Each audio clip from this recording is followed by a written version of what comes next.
Hi hello ನಮಸ್ಕಾರ, ನೀವು ನೋಡ್ತಾ ಇದ್ದೀರಾ ಬಾಸ್ ವಾಲ, ನಾನು ಚಂದನ್. ಎಷ್ಟೋ ಜನಕ್ಕೆ ಕನ್ಫ್ಯೂಷನ್ಸ್ ಏನಪ್ಪಾ ಅಂತಂದ್ರೆ ಈ EPFO ನಲ್ಲಿ ಸರ್ ಹೇಗೆ ವಿಡ್ರಾ ಮಾಡೋದು ಅನ್ನೋದೇ ಗೊತ್ತಾಗ್ತಾ ಇಲ್ಲ ಸರ್ ಅಂತ ಎಷ್ಟೋ ಜನ ಪ್ರಶ್ನೆನ ಕೇಳಿದ್ದೀರಾ. ಇವತ್ತು ನಾನು EPFO ಅಂದ್ರೆ PF ಅನ್ನ ಹೇಗೆ ಈಸಿಯಾಗಿ ವಿಡ್ರಾ ಮಾಡಬಹುದು ಅನ್ನೋದನ್ನ ಈ ವಿಡಿಯೋದಲ್ಲಿ ತೋರಿಸ್ತಾ ಹೋಗ್ತಿರ್ತೀನಿ. ಜೊತೆಗೆ ನಿಮಗೆ ಈ PF ನಲ್ಲಿ ಏನಾದರೂ ಅಪ್ಡೇಟ್ಗಳು ಬಂದಿದೆ ಸರ್ ಅಂತ ಕೇಳಿದ್ರೆ, ನೀವು ಆಲ್ರೆಡಿ ಗಮನಿಸಿರೋ ಹಾಗೆ EPFO 3.0 ಅಂತ ಒಂದು ವಿಡಿಯೋವನ್ನು ಮಾಡಿದ್ದೀನಿ. ದಯವಿಟ್ಟು ಅದನ್ನು ಹೋಗಿ ನೋಡಿ, ಹೊಸ ಅಪ್ಡೇಟ್ ಏನಿದೆ.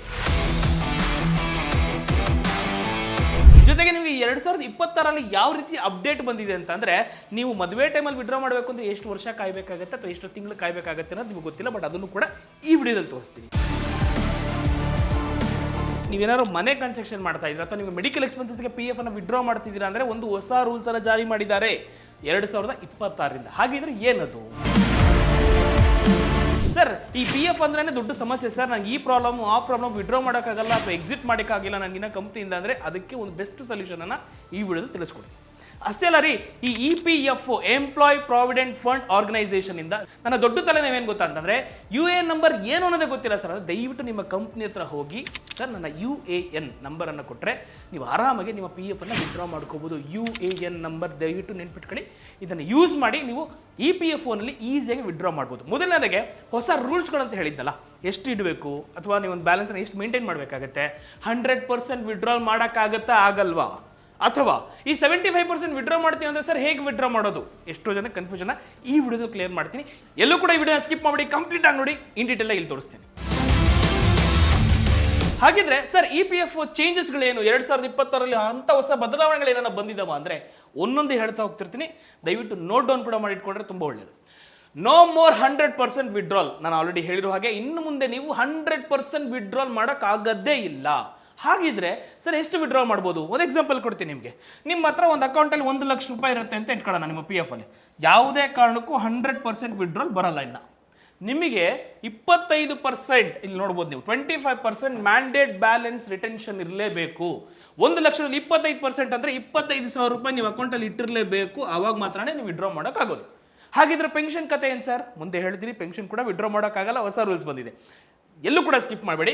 ಇನ್ನು 100% ಯಾಕೆ ಸರ್ ವಿಡ್ರಾ ಮಾಡೋಕ್ಕಾಗಲ್ಲ ಅಂದರೆ ಇದು ಬಂದಿರುವಂಥ ಹೊಸ ರೂಲ್ಸ್. ಹಾಗಿದ್ರೆ ನಾನು ಎಲಿಜಿಬಲ್ ಅಮೌಂಟ್ ಬಂದು 75%. ಫಾರ್ ಎಕ್ಸಾಂಪಲ್ 1 ಲಕ್ಷ ರೂಪಾಯಿ ಅಂತಂದರೆ 75,000 ರೂಪಾಯಿ ಅಷ್ಟೇ ನೀವು ವಿಡ್ರಾ ಮಾಡೋಕ್ಕಾಗೋದು. ಅದಕ್ಕಿಂತ ಜಾಸ್ತಿ ಮಾಡೋಕ್ಕಾಗಲ್ಲ. ಇದು ಒಂದು ಹೊಸ ರೂಲ್ಸು. PF ಅನ್ನು ತೆಗೆಯುವಂಥವ್ರು ಯಾರಾದರೂ ನೀವು ಇದ್ದೀರಾ ಅಂತಂದರೆ ದಯವಿಟ್ಟು ಅರ್ಥ ಮಾಡ್ಕೊಳ್ಳಿ, 100% ಇನ್ನು ಮುಂದೆ ವಿಡ್ರಾಲ್ ಮಾಡೋಕ್ಕಾಗೋದಿಲ್ಲ, ಕೇವಲ 75% ಮಾತ್ರ. ಹಾಗಿದ್ರೆ ಎಷ್ಟೋ ಜನಕ್ಕೆ ಒಂದು ಕನ್ಫ್ಯೂಷನ್ ಏನು ಗೊತ್ತಾ, ಸರ್ ನಾನು ಲಾಸ್ಟ್ ಮಂತ್ ಕೆಲಸ ಬಿಟ್ಟಿದ್ದೀನಿ, ಈ ಮಂತ್ ನಾನು ಅಪ್ಲೈ ಮಾಡಬೇಕು, ನಂಗೆ ಇನ್ನೂ ದುಡ್ಡು ಬಂದಿಲ್ಲ. ಹೊಸ ರೂಲ್ಸಿನ ಪ್ರಕಾರ 2 ತಿಂಗಳು ಕಾಯಬೇಕು. ಏನದು ಅಪ್ಡೇಟು ತೋರಿಸ್ತೀನಿ. ದ ಸರ್ವಿಸ್ ನ್ಯೂ ರೂಲ್ ಏನಪ್ಪ ಅಂತಂದ್ರೆ, ಮುಂಚೆ ಏನಿತ್ತು ಈಗ ಏನಾಗಿದೆ ಅನ್ನೋದು ತೋರಿಸ್ತೀನಿ. ಈಗ ಆಸ್ಪೆಕ್ಟ್ ಅಂತ ನಾನು ಬರ್ತೀನಿ, ಮ್ಯಾರೇಜ್. ನಾನು ನಿಮಗೆ ಸರ್ ಇವಾಗ ನನಗೆ ಮದುವೆ ಸರ್ ನಾನು ವಿಡ್ರಾ ಮಾಡ್ಕೋಬೇಕು ಅಂತಂದ್ರೆ ಓಲ್ಡ್ ರೂಲ್ಸ್ನ ಪ್ರಕಾರ 7 ವರ್ಷ ಕಾಯಬೇಕಾಗಿತ್ತು, ಕರೆಕ್ಟ್. ಬಟ್ ಈಗ ಹೊಸ ರೂಲ್ಸಿನ ಪ್ರಕಾರ ಕೇವಲ 1 ವರ್ಷ ನೀವು ಕಾದ್ರೆ ಸಾಕು. ನೀವು 1 ವರ್ಷ ಸರ್ವಿಸಿನ ನಂತರ ನೀವು ಅಮೌಂಟನ್ನು ವಿಡ್ರಾ ಮಾಡ್ಕೋಬಹುದು. ಅದು ಕೂಡ 75% ನಿಮ್ಮ ಮ್ಯಾರೇಜ್ ಅಂತ ತೋರಿಸಿ ಅದಕ್ಕೆ ಬೇಕಾಗಿರುವಂಥ ಡೀಟೇಲ್ಸು ಡಾಕ್ಯುಮೆಂಟ್ಸನ್ನು ನೀವು ಕೊಟ್ಟರೆ ವಿಡ್ರಾ ಮಾಡ್ಕೋಬಹುದು. ಇನ್ನು ಮುಂಚೆ ಸರ್ ಹೌಸನ್ನು ಪರ್ಚೇಸ್ ಮಾಡ್ತಾ ಇದ್ದೀನಿ, ನಾನು ಕೂಡ ವಿಡ್ರಾ ಮಾಡ್ಕೋಬಹುದು ಅಂತ ಎಷ್ಟೋ ಜನ ಪ್ರಶ್ನೆ ಕೇಳಿದ್ರಿ. ಬಟ್ ಲಾಸ್ಟ್ ಟೈಮಿನ ರೂಲ್ಸಿನ ಪ್ರಕಾರ 5 ವರ್ಷ ನಿಮ್ಮ ಸರ್ವಿಸ್ ಆಗಿರಲೇಬೇಕು ಮಿನಿಮಮ್ಮು. 5 ವರ್ಷದ ನಂತರ ನಿಮ್ಮ ವಿಡ್ರಾನ ಮಾಡ್ಕೋಬಹುದು. ಬಟ್ ಈಗಿನ ಹೊಸ ಅಪ್ಡೇಟ್ ಪ್ರಕಾರ 1 ವರ್ಷ ಸರ್ವಿಸ್ ಮಾಡಿದರೆ ಸಾಕು, ನಿಮ್ಮ ವಿಡ್ರಾವಲ್ ಸಿಗುತ್ತೆ. So it's very simple. ಇನ್ನು ಎಜುಕೇಶನ್ ವಿಚಾರ ನೋಡೋಕ್ಕಾಯ್ತು ಅಂದರೆ, ಸರ್ ನನ್ನ ಮಗ ಅಬ್ರಾಡಲ್ಲಿ ಓದಬೇಕು ಅಂದ್ಕೊಂಡಿದ್ದಾನೆ, ನಾನು ವಿಡ್ರಾ ಮಾಡ್ಕೋಬೇಕು ನನ್ನ ಮಗನಿಗೋಸ್ಕರ ಅಂತಂದರೆ ವಿದಿನ್ 1 ವರ್ಷ ಸರ್ವಿಸ್ ಆಗಿದ್ರೆ ಸಾಕು. ಯಾವುದೇ ರೀತಿಯ 5 ವರ್ಷ 6 ವರ್ಷ ಸರ್ವಿಸ್ ಆಗಿರಲೇಬೇಕು ಮಿನಿಮಮ್ ಅಂತೇನಿಲ್ಲ. 1 ವರ್ಷ ಸರ್ವಿಸ್ ಆದರೆ ನೀವು ಈಸಿಯಾಗಿ ವಿಡ್ರಾವನ್ನು ಕೂಡ ಮಾಡ್ಕೋಬಹುದು. ಜೊತೆಗೆ ಮೆಡಿಕಲ್ ಎಕ್ಸ್ಪೆನ್ಸಸ್ ಬೇಕಾಗಿರುವಂಥ ಡಾಕ್ಯುಮೆಂಟ್ಸನ್ನು ಕೂಡ ಕೊಟ್ಟರೆ ನೀವು ಕೂಡ ವಿದಿನ್ 1 ವರ್ಷದಲ್ಲಿ ಒಳಗಡೆ ಮಿನಿಮಮ್ ಸರ್ವಿಸ್ ಆಗಿದೆ, ಮಿನಿಮಮ್ 1 ವರ್ಷ ಸರ್ವಿಸ್ ಆಗಿದ್ದರೆ ನೀವು ವಿಡ್ರಾವನ್ನು ಕೂಡ ಮಾಡ್ಕೋಬಹುದು. ಸೊ ಇದಿಷ್ಟು ಎಲಿಜಿಬಿಲಿಟಿ ಮುಂಚೆ 7 ವರ್ಷ ಇತ್ತು, 5 ವರ್ಷ ಇತ್ತು, ಅದಕ್ಕೆ ಅಂತ ಒಂದು ಕ್ರೈಟೀರಿಯಾಗಳಿತ್ತು, ಎಲಿಜಿಬಿಲಿಟಿ ಬೇಕಾಗಿತ್ತು. ಈಗಿರುವಂಥ ಸಂದರ್ಭದಲ್ಲಿ ಈಗ ಯಾವ ರೀತಿಯ ಒಂದು ರೂಲ್ಸು ಇಲ್ಲ. ನೀವು ಯಾವಾಗ ಬೇಕಾದ್ರೂ ವಿಡ್ರಾವನ್ನು ಮಾಡ್ಕೋಬಹುದು. ಆದರೆ 1 ವರ್ಷ PF ಸರ್ವಿಸ್ ಆಗಿರ್ಬೇಕಂದ್ರೆ ನಿಮ್ಮ ಎಂಪ್ಲಾಯಲ್ಲಿ ಒಂದು ನೀವೇನು ಕೆಲಸ ಮಾಡ್ತಾ ಇದ್ರೆ ಅಲ್ಲಿ 1 ವರ್ಷ ಕಂಪ್ಲೀಟ್ ಆಗಿದ್ರೆ ಸಾಕು. PFನ ಎಲಿಜಿಬಿಲಿಟಿ ಪ್ರಕಾರ 1 ವರ್ಷ ಆಗಿದ್ರೆ ಸಾಕು. ಯಾವುದೇ ರೀತಿಯ ಡಾಕ್ಯುಮೆಂಟ್ಸ್ ಕೂಡ ನೆಸೆಸಿಟಿ ಇಲ್ಲ, ಏನು ಬೇಕು ಅಂತ ನೆಸೆಸಿಟಿ ಇಲ್ಲ, ಯಾವುದೇ ರೀತಿಯ ಒಂದು PDF ಕೂಡ ಅಪ್ಲೈ ಮಾಡುವಂಥ ನೆಸೆಸಿಟಿ ಇಲ್ಲ. ಜಸ್ಟ್ 1 ವರ್ಷ ಸರ್ವಿಸ್ ಆಗಿದ್ರೆ ನೀವು PF ಅನ್ನು ವಿಡ್ರಾ ಮಾಡ್ಕೋಬಹುದು. ಸೊ ನೋಡಿದ್ರಲ್ಲ, ವೆರಿ ಸಿಂಪಲ್ ಆಗಿ ನೀವು PF ಅನ್ನು ವಿಡ್ರಾ ಮಾಡ್ಕೋಬಹುದು. ಈ ರೀತಿಯ ಒಂದು ಸಮಸ್ಯೆಗಳು ಮುಂಚೆ ಇತ್ತು, ಬಟ್ ಈಗ ಆ ಸಮಸ್ಯೆಗಳಿಲ್ಲ. ಈಗ ಮುಖ್ಯವಾಗಿರುವಂಥ ಪ್ರಶ್ನೆಗೆ ಬರ್ತೀನಿ. ಸರ್ ನನ್ನ ಜಾಬ್ ಲಾಸ್ ಆಗಿದೆ, ಫಾರ್ ಎಕ್ಸಾಂಪಲ್ ನಾನೀಗ ರಿಸೈನ್ ಮಾಡಿದ್ದೀನಿ ಅಂತ ಇಟ್ಕೊಳ್ಳೋಣ. ಇನ್ನು ಹೊಸ ಅಪ್ಡೇಟ್ ಇನ್ನೊಂದೇನಪ್ಪ ಅಂತಂದರೆ, ಸರ್ ನಾನು ರಿಸೈನ್ ಮಾಡಿ 1 ತಿಂಗಳಾಯಿತು 2 ತಿಂಗಳಾಯಿತು, ಈಗ ನಾನೇನಾದರೂ ಅಪ್ಲೈ ಮಾಡಬಹುದಾ ಅಂದರೆ ಇಲ್ಲಿರೋದೇ ಟ್ವಿಸ್ಟು. ಎಸ್, ನೀವು 100% ವಿಡ್ರಾಲ್ ಆಫ್ಟರ್ 2 ಮಂತ್ಸ್ ಇತ್ತಲ್ಲ, ಮುಂಚೆ ಇದನ್ನ ಓಲ್ಡ್ ನೀವು ರೂಲ್ಸ್ ನೋಡೋದಾಯ್ತು ಅಂದ್ರೆ 100% of P F withdrawal 2 months ಇತ್ತು. ಬಟ್ ಇವಾಗ 100% of P F after 12 months. ಅಂದರೆ ನೀವು ಕಂಪ್ಲೀಟಾಗಿ 1 ವರ್ಷಗಳ ಕಾಲ ಯಾವುದೇ ರೀತಿಯ ಕೆಲಸ ಇಲ್ಲದಿದ್ದರೆ ಮಾತ್ರ, ಅನ್ಎಂಪ್ಲಾಯ್ಡ್ ಆದರೆ 12 ತಿಂಗಳ ನಂತರ ನೀವು ಅಂದರೆ ನೆಕ್ಸ್ಟ್ ವಿದಿನ್ 10 ಡೇಸ್ 5 ಡೇಸ್ ಒಳಗಡೆ 100% ಪಿ ಎಫ್ ವಿಡ್ರಾಲ್ ತಗೊಂಡು ನೀವು ಅಕೌಂಟನ್ನು ಕ್ಲೋಸ್ ಮಾಡ್ಬೋದು. ಇಲ್ಲಾಂದರೆ ಅದು ಸಾಧ್ಯವಿಲ್ಲ. ಹಾಗಿದ್ರೆ ಪೆನ್ಷನ್ ವಿಚಾರದಲ್ಲಿ ಏನು ಅಪ್ಡೇಟ್ ಹೇಳೋದಿಲ್ಲ ಸರ್ ಅಂದರೆ, ಎಸ್, ಪೆನ್ಷನ್ ವಿಡ್ರಾಲ್ ಬಂದು after 2 months of pension withdrawal ಇತ್ತು ಪಿ ಎಫ್ ಅಲ್ಲಿ. ಬಟ್ ಈಗ 3 ವರ್ಷ ವಿದಿನ್ 3 ಇಯರ್ಸ್ ಬೇಕಾಗುತ್ತೆ ನೀವು ಪೆನ್ಷನ್ ವಿಡ್ರಾಲ್ ಅನ್ನು ತಗೊಳ್ಬೇಕಾದ್ರೆ. ನೀವೇನಾದ್ರೂ ಯೋಚನೆ ಮಾಡಿ, ಪೆನ್ಷನ್ ತೆಗಿಬೇಕು ಅಂತ ಅಂದರೆ ಮುಂಚೆ ಆಗಿದ್ರೆ ಪಿ ಎಫ್ ಅನ್ನು ವಿಡ್ರಾಲ್ ಮಾಡುವಂಥ ಸಂದರ್ಭದಲ್ಲೇ ಫಾರ್ಮ್ 10C ಅಂತ ನಾವು ವಿಡ್ರಾ ಮಾಡ್ಕೋತಾ ಇದ್ವಿ. ಬಟ್ ಇವಾಗ ನೀವು 100% ನೀವು ಪೆನ್ಷನು ಕೂಡ ಜೊತೆಗೆ ತೆಗಿಬೇಕು ಅಂದರೆ we have to wait 3 years. ಅದನ್ನು ತಲೆ ಇಟ್ಕೊಳ್ಳಿ. ಇನ್ನು ಓವರ್ ಆಲ್ ಇಂಪ್ಯಾಕ್ಟ್ ಯಾವ ಥರ ಇದೆ ಅಂದರೆ, job support during job loss. So ನಿಮಗೆ ಜಾಬ್ ಒಂದು ಸಪೋರ್ಟೇ ಇಲ್ದಿರೋಂಥ ಸಂದರ್ಭದಲ್ಲಿ ವೇಟಿಂಗ್ ಪೀರಿಯಡ್ ಈಸ್ ಲಾಂಗರ್ ಆಗಿದೆ. This is the most problem ಆಗುತ್ತೆ. ಬಿಕಾಸ್ ಈಗ ರಿಸೈನ್ ಮಾಡ್ತೀನಿ ಅಂದರೆ ನನಗೆ ಒಂದು 2 ತಿಂಗಳಲ್ಲಿ ಪಿ ಎಫ್ ದುಡ್ಡು ಬರುತ್ತೆ, ನಾನು ಹೇಗೋ ಮ್ಯಾನೇಜ್ ಮಾಡ್ಕೋಬೋದು, ನಾನು ಹೇಗೆ ಬೇಕಾದ್ರೂ ಸರ್ವೈವ್ ಆಗ್ಬೋದು ಅಂದ್ಕೊಂಡಿದ್ವಿ. ಬಟ್ ಈಗ ನೀವೇನಾದರೂ ಕೆಲಸ ಬಿಡ್ತೀರ ಅಂದರೆ ನಿಮ್ಮ ಹಣ ನಿಮ್ಮ ಕೈಗೆ ಸೇರೋಕ್ಕೆ ತುಂಬ ಟೈಮ್ ತಗೊಳುತ್ತೆ. ಸೊ ಯೋಚನೆ ಮಾಡಿ, ನೀವು ಪಿ ಎಫ್ ಅನ್ನು ಕಟ್ ಮಾಡುವಂಥ ಸಂದರ್ಭದಲ್ಲಿ ನಾವು ಇದನ್ನು ಸೇವಿಂಗ್ಸ್ ಆಗಿ ತೊಗೊಳ್ತೀವಿ. ಬಿಕಾಸ್ ಪಿ ಎಫ್ ಅಲ್ಲಿ ನಾವೇನಾದರೂ ಅಮೌಂಟನ್ನು ಇಟ್ಟಾಗ ನಿಮಗೆ ಇಂಟ್ರೆಸ್ಟ್ ಸಿಗೋದು 8.25%. ಬಿಕಾಸ್ ಯಾವುದ್ರಲ್ಲೂ ಅಷ್ಟೊಂದು ಇಂಟ್ರೆಸ್ಟ್ ಸಿಗೋದಿಲ್ಲ. ಬಟ್ ಪಿ ಎಫ್ ನೀವು ಇ ಪಿ ಎಫ್ ಅಲ್ಲಿ ಏನೋ ನಿಮ್ಮ ಅಮೌಂಟ್ ಇದೆ ಅಂದರೆ 8.25% ಸಿಗುತ್ತೆ. ಸರ್ ಹಾಗಿದ್ರೆ ಮತ್ತಷ್ಟು ಅಪ್ಡೇಟ್ ಏನಾದರೂ ಇದೆಯಾ ಸರ್ ಇ ಪಿ ಎಫ್ ಅಲ್ಲಿ ಅಂದರೆ, ನಾನು ಮುಂಚಿನ ವೀಡಿಯೋದಲ್ಲಿ ಹೇಳಿದ್ನಲ್ಲ 3.0 ಇ ಪಿ ಎಫ್ 3.1 ಅಂತ ಇಲ್ಲಿ ಬರುತ್ತೆ, ನೀವು ಗಮನಿಸೋದಾಯಿತು ಅಂದರೆ ಅದರಲ್ಲೂ ಕೂಡ ಒಂದು ಹೊಸ ಅಪ್ಡೇಟ್ ಅಂದರೆ, ಮುಂದೆ ನೀವು UPI ಜೊತೆಗೆ ATM ಅಲ್ಲಿ ಕೂಡ ನಿಮ್ಮ ಪಿ ಎಫ್ ಅನ್ನು ವಿಡ್ರಾ ಮಾಡ್ಕೋಬಹುದು. ಖಂಡಿತವಾಗ್ಲೂ ಅದು ಕೂಡ ಏಪ್ರಿಲ್ 1ನೇ ತಾರೀಕಿಂದ ಈ ಒಂದು ಹೊಸ ರೂಲ್ಸ್ ಅನ್ನು ಜಾರಿ ಮಾಡಿರುವಂಥದ್ದು. ಎಸ್ ಸರ್, ನಾನು ಏನಾದ್ರು UPI ಥ್ರೂ ಅಲ್ಲೇ ನಾನು ವಿಡ್ರಾ ಮಾಡ್ಕೋತೀನಿ ಅಂದರೆ ನೀವು ಕಾಯಬೇಕಾಗುತ್ತೆ ಅಪ್ ಟು ಏಪ್ರಿಲ್ 1ನೇ ತಾರೀಕುವರೆಗೂ.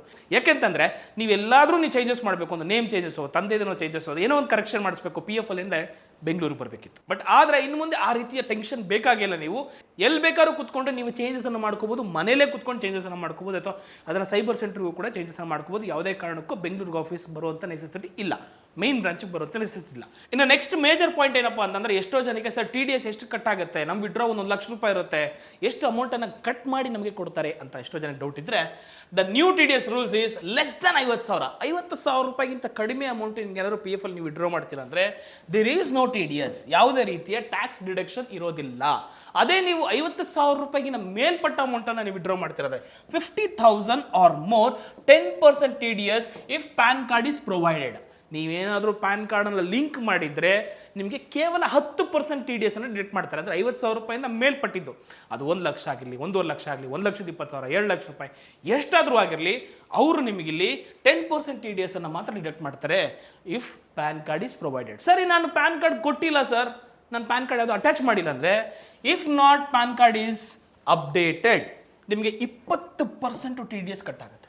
20%, ಲಕ್ಷಕ್ಕೆ 20% ಅಂದರೆ ಎಷ್ಟಾಯ್ತು ಯೋಚನೆ ಮಾಡಿ. TDS ಅಷ್ಟು ಕಟ್ ಆಗುತ್ತೆ. ಯೋಚನೆ ಮಾಡಿ, ನೀವು ಪ್ಯಾನ್ ಕಾರ್ಡನ್ನು ಸಬ್ಮಿಟ್ ಮಾಡೋದಿದ್ರೆ ದಯವಿಟ್ಟು ಈ ಕೂಡಲೇ ಸಬ್ಮಿಟ್ ಮಾಡಿ.